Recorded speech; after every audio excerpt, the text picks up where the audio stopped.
Hors sujet donné en métropole en juin 2022, exercice 1. Une famille se promène au bord d'une rivière. Les enfants aimeraient connaître la largeur de la rivière. Ils se repèrent en comptant leurs pas et dessinent le schéma suivant. Le schéma ci-dessous donc. Question 1. Démontrer que les droites AC et BD sont parallèles.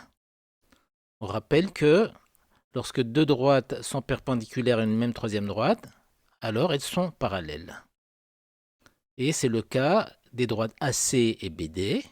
Elles sont toutes les deux perpendiculaires à une même troisième droite AB. Elles sont donc parallèles.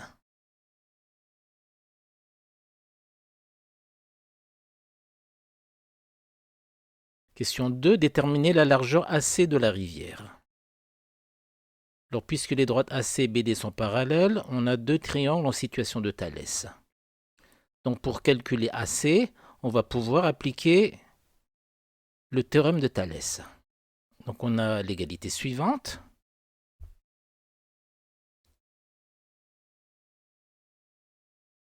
AC sur BD est égal à EA sur EB. Application numérique. Donc, AC sur 1 pas est égal à 20 pas sur 5 pas. 20 divisé par 5, c'est égal à 4, ce qui signifie que AC est égal à 4 pas.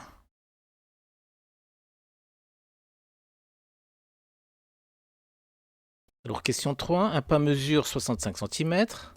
Un enfant lâche un bâton dans la rivière qui se déplace de E vers C en 5 secondes. Calculer la vitesse en mètres par seconde. Donc, on va calculer ce côté qui est l'hypoténuse du triangle rectangle. On applique pour cela le théorème de Pythagore. Donc EC au carré est égal à 20 au carré plus 4 au carré est égal à 416. Donc EC est égal à racine carrée de 416, ce qui donne 20,4 pas. Comme un pas mesure 0,65 mètres, ça donne 13,26 mètres en tout. La vitesse est donc D sur T.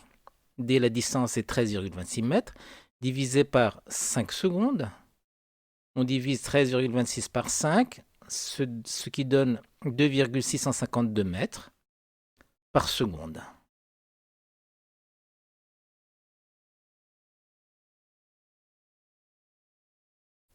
Question 4. Est-il vrai que le bâton se déplace à une vitesse moyenne inférieure à 10 km par heure?